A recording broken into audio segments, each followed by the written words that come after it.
Good morning. Wow. I had to do a lot of mental work to come and stand in front of you today.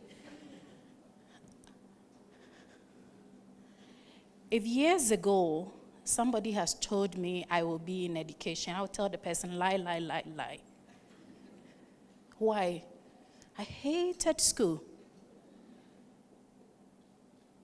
And so for us today, if we say, all in for all children, what does that really mean? Does it mean that all in for children that learn fast? Children that, quote unquote, you say they are good? What about the silenced ones? That was my story.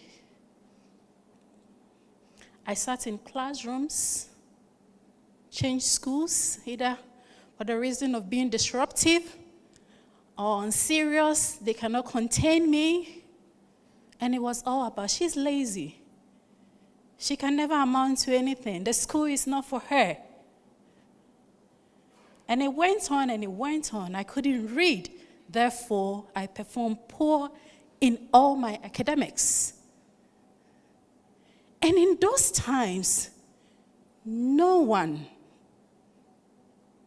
none of my teachers, not even my parents, could pause for one day and say, what are you good at? What is really your potential? And so when I say, I'm not sure if I would stand in this room doing any work relating to education. That was so. I hated it. And I hated the people within education, but now I love them.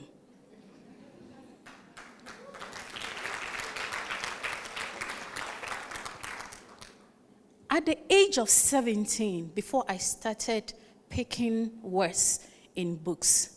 So just imagine yourself sitting here, there, over there. Ask yourself, what would your life be if you were in my shoes? I was lost, I was broken, and the last straw that broke me was when I was almost turning 18. And for those of you from Ghana, you know, BEC, Basic Education Certificate Examination. That is what determines your ability to enter into high school. And guess what the school told my parents?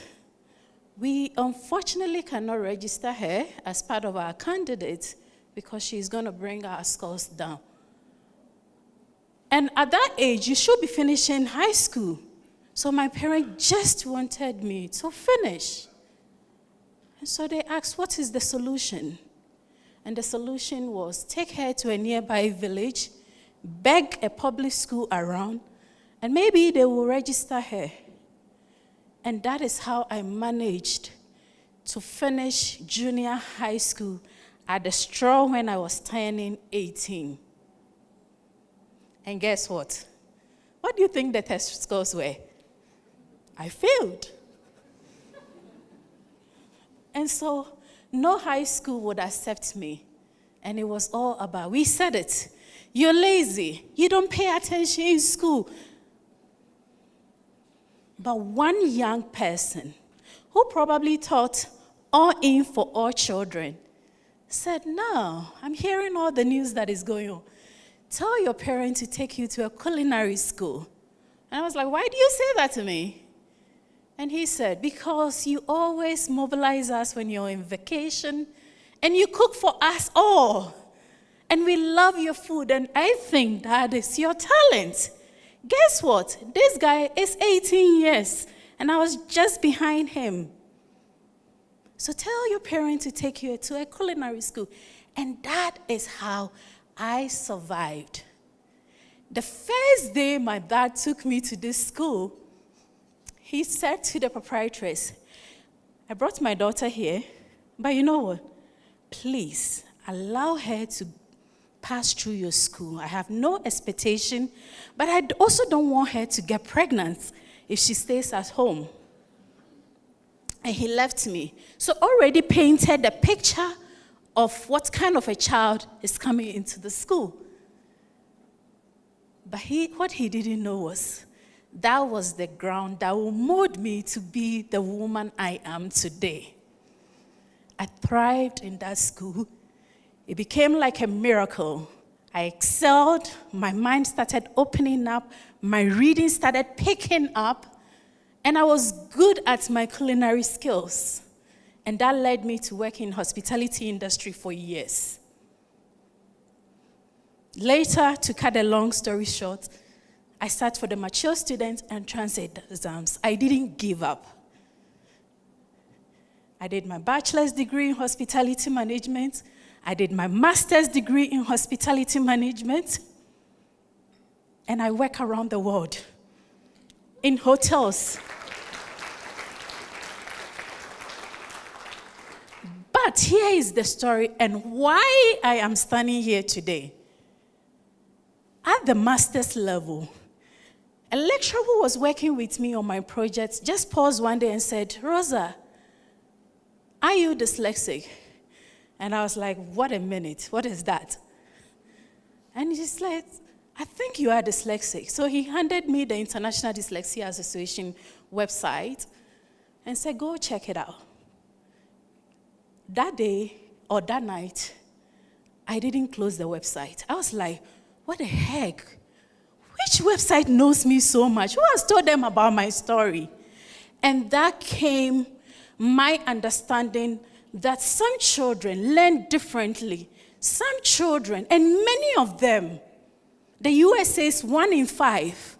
The UK says 1 in 10. So let's just take it 1 in 10. How many percent of the population could likely be experiencing dyslexia, dysgraphia, ADHD, dyspraxia, etc.? But we are not helping them. We cannot achieve true inclusion if some students are muted, hiding at the back of their exercise book, afraid that a teacher is going to pick up on them. And so after learning all that, I came back home, because this was in Switzerland.